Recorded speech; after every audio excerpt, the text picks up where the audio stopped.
The rock under my boots right now is roughly 1.1 billion years old, and it was born in fire.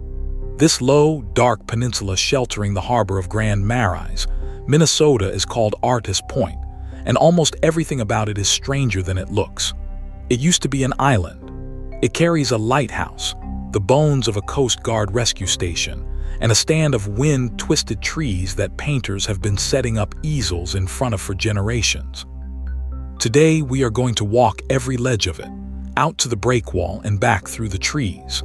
And along the way, I will tell you how a failed attempt to tear North America in half created one of the most beloved little points on all of Lake Superior.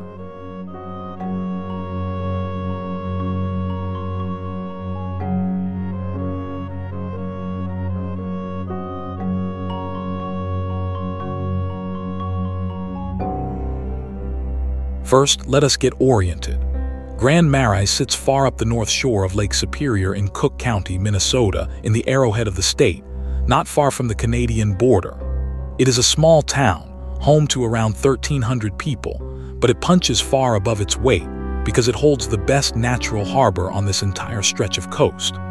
The famous Gunflint Trail, a national scenic byway that runs inland to the edge of the border lakes country, begins right here in town. The harbor itself is really two bays, a well-protected one on the west and a smaller, rougher one on the east. And splitting those two bays, hooking out into the lake like a protective arm, is the tongue of dark rock we are walking today.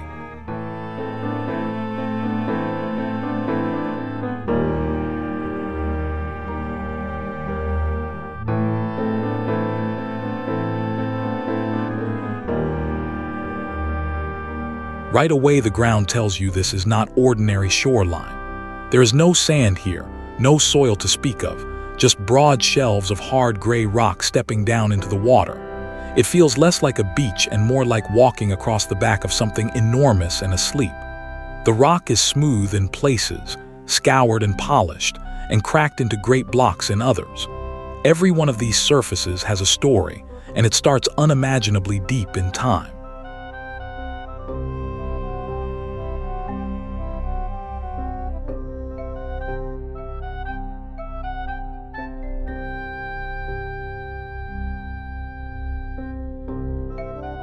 About 1.1 billion years ago, the core of North America began to split apart. Geologists call it the Mid-Continent Rift, a tier in the continent roughly 1,200 miles long, curving from what is now Kansas up through Minnesota and around the Lake Superior Basin. For millions of years, enormous volumes of molten basalt poured out along the axis of that rift. Then, after perhaps 15 or 20 million years, the rifting simply stopped. The continent held together. But it kept the scar, and the greatest of the Great Lakes now sits inside it.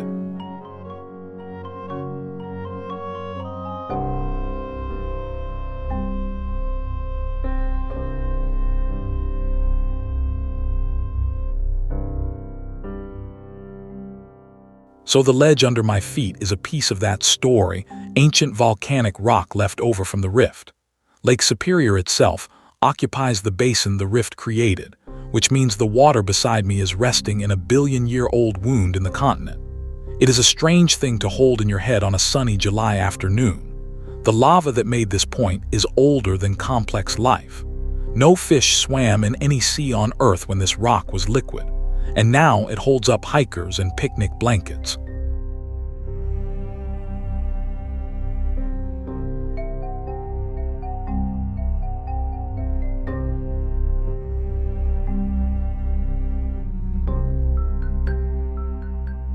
The rift rocks of the Superior Basin came in several varieties: dark basalt lavas that flowed out over the surface, and coarser rocks like gabbro that cooled slowly underground.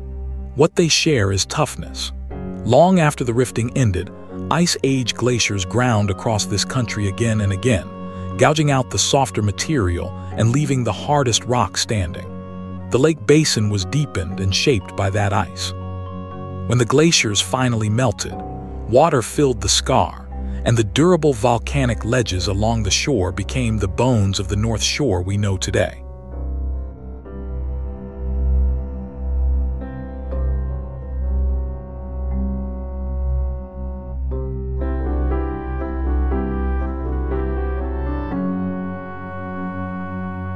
Now here is my favorite detail about this place, and you can feel it underfoot. The neck of land connecting this rocky point to the town is low, flat, and built largely of gravel. That is because Artist Point did not start out attached to Minnesota at all.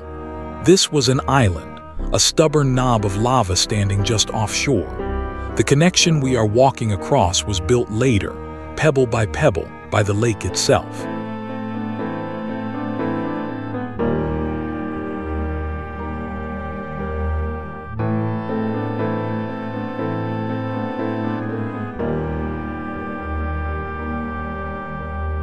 Geographers have a lovely word for this, a tombolo. Waves and lake currents sweeping along the shore carried gravel and cobbles into the calm water behind the island and slowly piled up a bar that finally reached the mainland. The old barrier island of lava became a peninsula. And that little accident of geology created everything that followed, because the new bar of land divided the water into two bays, a west bay wrapped deep in the protective arm of the point, and a smaller east bay more open to the weather. On a coast famous for having almost no shelter, the lake had built a natural harbor.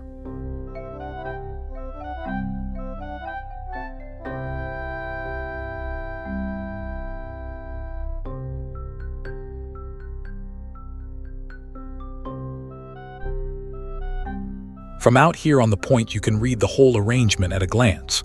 Look west and the harbor is calm, boats riding quietly at their moorings, the town wrapped around the waterline behind them. Look east and the water is wilder, waves working against the rock with nothing to slow them down.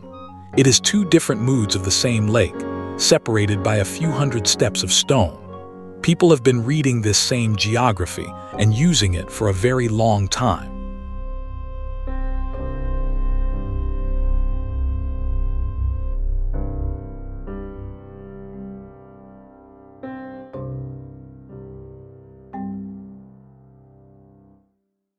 The Ojibwe name for this place is Gichi Biitoobiig, often translated as the Great Duplicate Water, a name that describes exactly what we just saw, the doubled, parallel bays of the harbor. This was Ojibwe country long before any lighthouse stood here, and it remained so.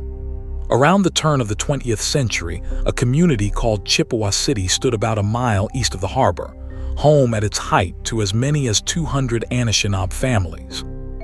Their church, St. Francis Xavier, built in 1895 with hand-hewn, dovetailed timbers by the Ojibwe carpenter Frank Wiskop, still stands today. The celebrated artist George Morrison, one of Minnesota's great painters, was born and raised there. It is a quiet reminder that every name on this shore had an older name before it.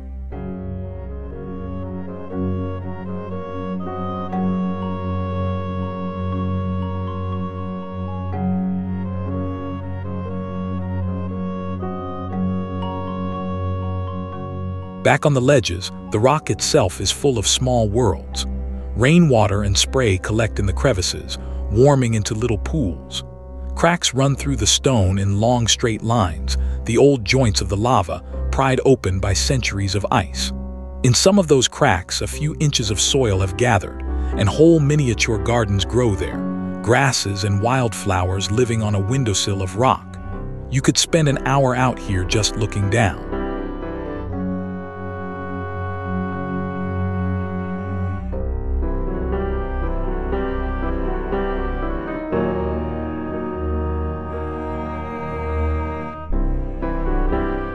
The town's French name came off the water too.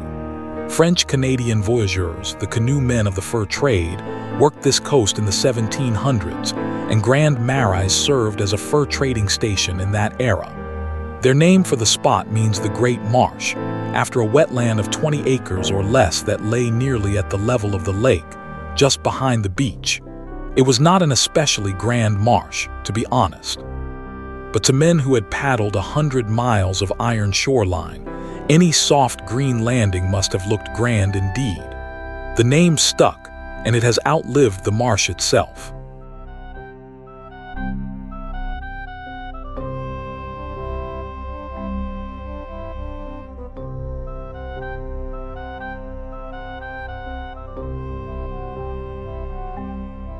To understand why this little harbor mattered so much, you have to understand what Lake Superior does to boats. This is an inland sea with the temper of an ocean, and its storms arrive fast and cold. In the schooner and steamer era, a vessel caught on this shore in a northeaster had shockingly few places to run, because the North Shore is mile after mile of sheer rock with no refuge. A protected bay, even a small one, could be the difference between riding out a gale and breaking apart on the ledges. Grand Marais, with its rock arm and doubled bays, was the obvious candidate. It just needed some engineering.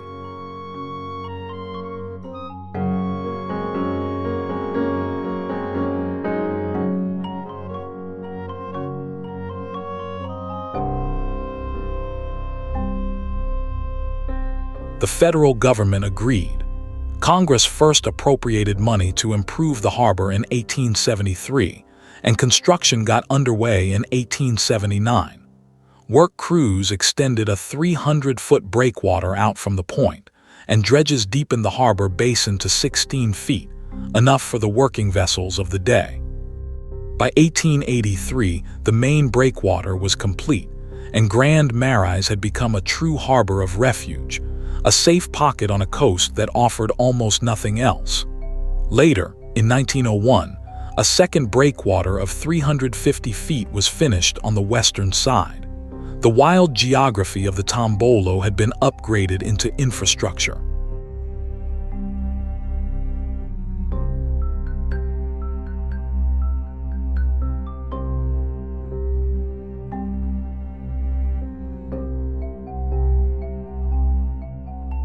And there it is ahead of us, the breakwall running out from the tip of the point with the lighthouse standing at its far end.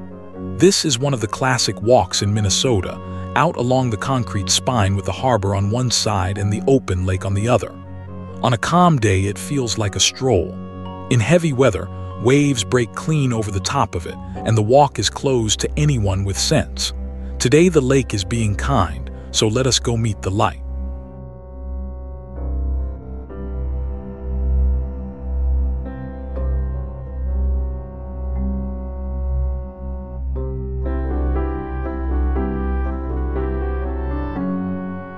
A harbor of refuge is not much use if you cannot find it in the dark. So on March 3, 1885, Congress appropriated $9,952 for a lighthouse at Grand Marais. Materials arrived that July aboard the lighthouse tender Warrington, and the crew worked fast. The finished station was a square wooden tower, pyramid-shaped, with an octagonal lantern room on top. Its light and fog bell went into operation on September 1, 1885. For the fishermen and steamer crews working this coast, the North Shore night had gained a fixed star.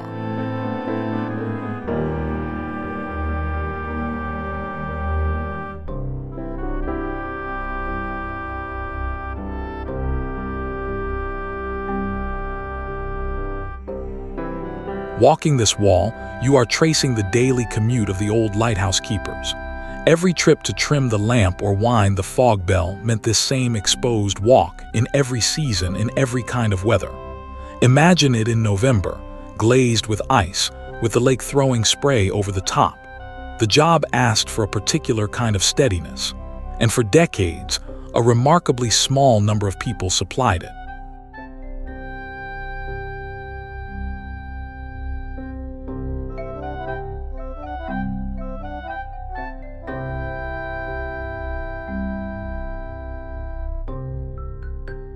For its first decade, the station had no proper home for its keeper, and the government took its time fixing that.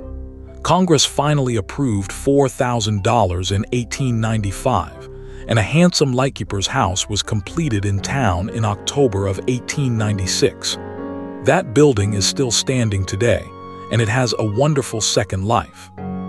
It now houses the Museum of the Cook County Historical Society, where the story of this harbor, its fishermen, its keepers, and its people is kept and told. If you walk the point and want the deeper story, the keeper's house is where you go find it.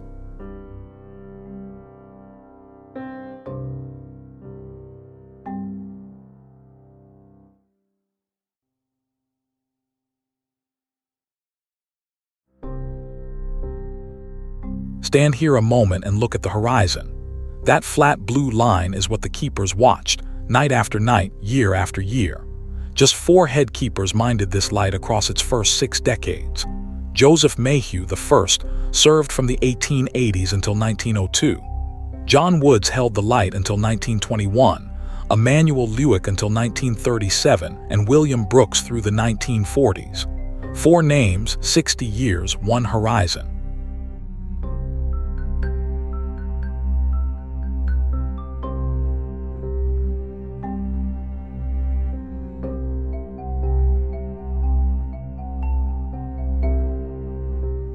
It is worth pausing on what that work actually was. A keeper climbed the tower every evening to light the lamp and every morning to put it out, polished the lens and the brass, trimmed wicks, hauled oil, and kept the fog bell ready. The light had to show every single night of the shipping season, without exception, because somewhere out on the lake somebody's course depended on it. It was repetitive, unglamorous, quietly essential work. The whole system of Great Lakes commerce floated on thousands of small nightly acts of reliability, like the ones performed at the end of this wall.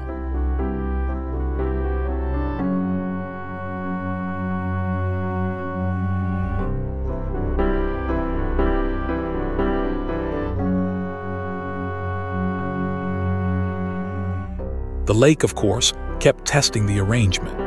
In early November of 1919, a disastrous southwest storm struck Grand Marais, one of the worst in the harbor's recorded history. Waves hammered the old wooden lighthouse hard enough to tear holes clean through its south and north walls. The tower had stood for 34 years, but the storm made the argument for its retirement better than any engineer could. The wooden light's days were numbered, and its replacement would be built of steel.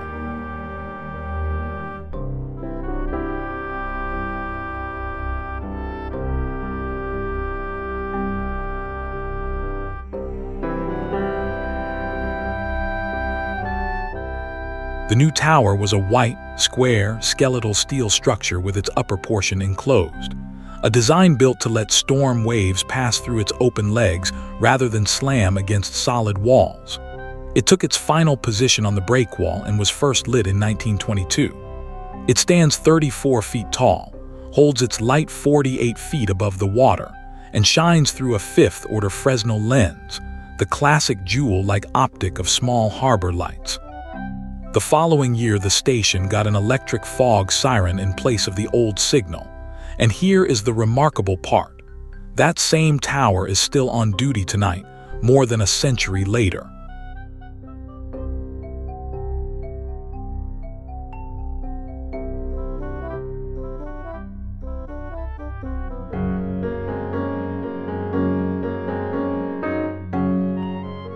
Up close you can see the logic of it, 4 steel legs anchored into the concrete, everything braced and triangulated, nothing for a wave to grab. It is not a romantic tower out of a storybook. It is a working tool shaped by hard experience, and there is a real beauty in that. From out here the whole harbor opens up behind us, the town strung along the shore, the Sawtooth Hills rising behind it. This might be the single best view in Grand Marais, but the point was not done collecting jobs.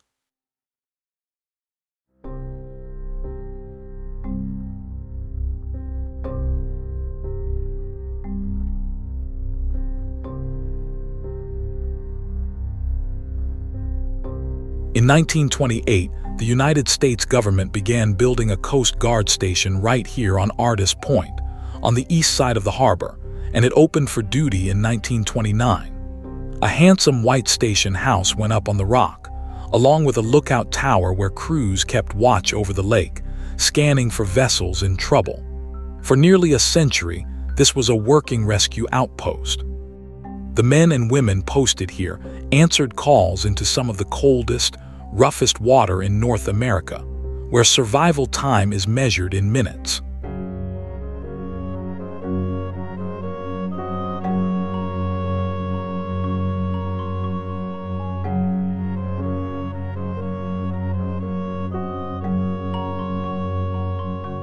The white station house still stands here on the point, trim and photogenic against the dark rock, one of the most photographed buildings on the North Shore. Over the decades, Crews working from this station rescued hundreds of people, commercial fishermen, boat crews, passengers, and in later years the growing fleet of recreational boaters and kayakers. From the late 1980s, the station was staffed seasonally, and in 2023 it finally closed for good. Its buildings remain, holding down their corner of the point like a retired sentinel. Walking past them, you can still feel the watchfulness the place was built for.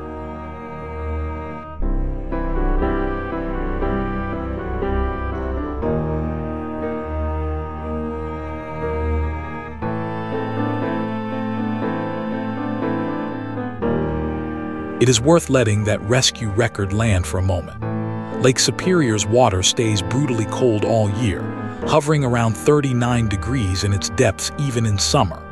Going into that water, on purpose, in bad weather, to pull a stranger out of it, is one of the most quietly heroic jobs a small town has ever hosted. Hundreds of fishermen, sailors, and boaters got to go home because this station existed. The harbor sheltered boats, the lighthouse guided them, and the station went and got the ones the first two could not save. This one small point of lava rock carried all three duties at once.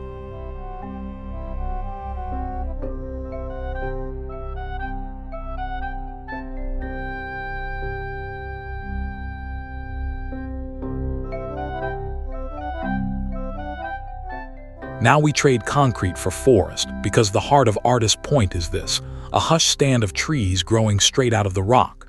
The path winds between them, over roots and bare stone, with the lake flashing between the trunks. After the open ledges, stepping in here feels like entering a room. It is easy to see why this grove, of all the places in Grand Marais, is the one that ended up on canvas again and again. Which brings us, at last, to the name.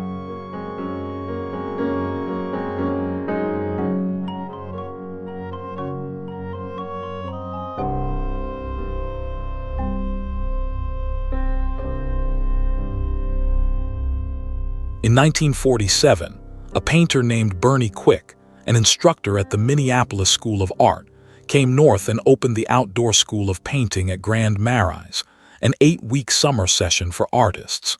It took root. Fellow painter Byron Bradley joined him in 1954, and by 1959 the venture had grown into the independent Grand Marais Art Colony, which is still thriving today, one of the oldest institutions of its kind in the region. Generations of students have hauled easels out onto this very point to paint the harbor, the light, and these trees. The rock had been an island, a landmark, a harbor arm, and a rescue post. Now it was a subject.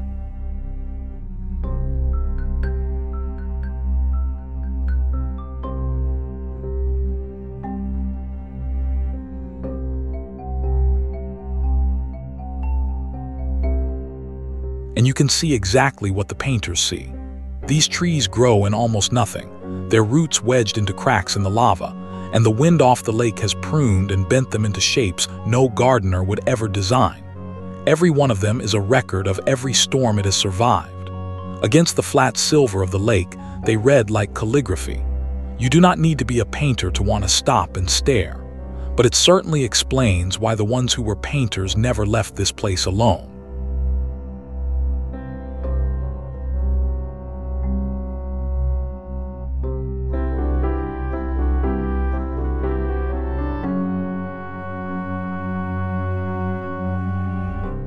There is a beautiful logic to why this little grove looks the way it does. Thin soil keeps the trees small and slow. Constant wind off the open lake dries and kills the branches on the water side, so many trees grow flagged, all their live limbs streaming inland. Ice storms and spray prune them further. What survives is sculpture, spruce and cedar reduced to essential gestures, the exact kind of strong, simple forms that artists are trained to hunt for. The point does the abstraction for you, and all a painter has to do is pay attention.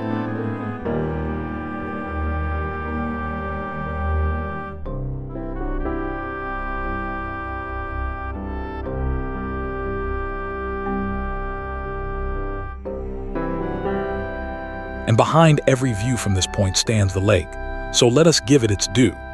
Lake Superior is the largest freshwater lake on Earth by surface area, at roughly 31,700 square miles. It plunges to 1,333 feet at its deepest. Its shoreline runs some 2,700 miles counting its islands, and a drop of water entering it stays for nearly 2 centuries before flowing on. There is enough water here to flood both North and South America a foot deep. Those are the numbers, but stand on Artist Point with that blue immensity filling half the world, and you understand it better than any statistic can tell you.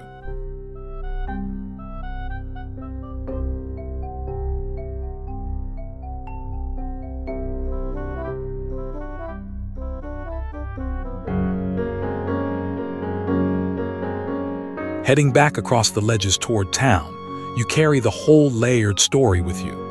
A billion-year-old flood of lava, an island lassoed to shore by a bar of gravel, a harbor doubled like its Ojibwe name says, a wooden light replaced by steel, keepers and rescue crews and painters each taking their turn on the rock.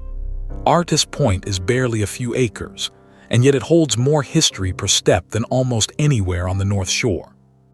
If you ever find yourself in Grand Marais, give it an hour, walk the wall, stand under the twisted trees and look, because some places you visit and some places you keep. Thank you for watching. Follow for more of the trails of the world.